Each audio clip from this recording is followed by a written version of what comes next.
The question of where Jesus went during the 3 days between his death and resurrection is one of the mysteries in Christian theology, and there isn't a detailed account in the Bible.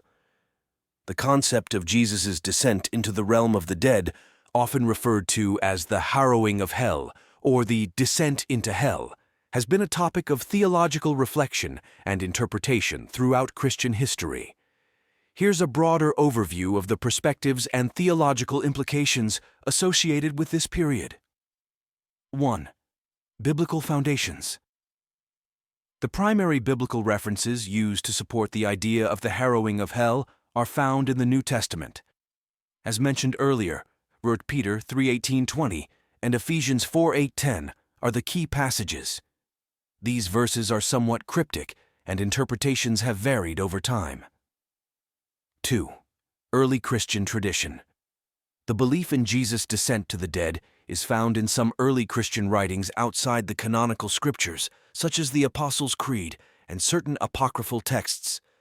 The Apostles' Creed, formulated in the early centuries of Christianity, includes the line, "He descended into hell," contributing to the development of this theological concept. 3. Theological significance. The harrowing of hell is often understood as a component of Christ's redemptive work. During his descent, Jesus is seen as proclaiming victory over sin and death, liberating the righteous who had died before his resurrection. This act is seen as part of God's plan to reconcile humanity to himself. 4. Symbolic and spiritual interpretations. Different Christian traditions interpret the harrowing of hell in various ways.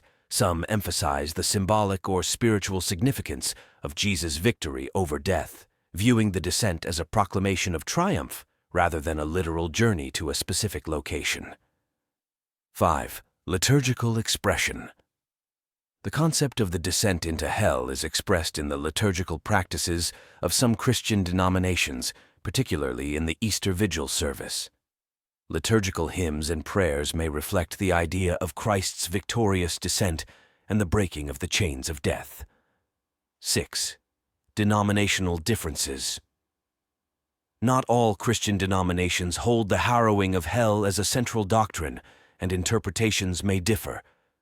Some denominations may focus more on the resurrection itself, rather than the events that transpired during the interim period.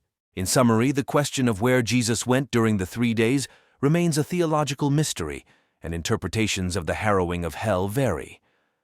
The concept holds significance in understanding Christ's redemptive work, but the details are not explicitly outlined in the biblical texts, allowing for diverse theological reflections within the Christian faith.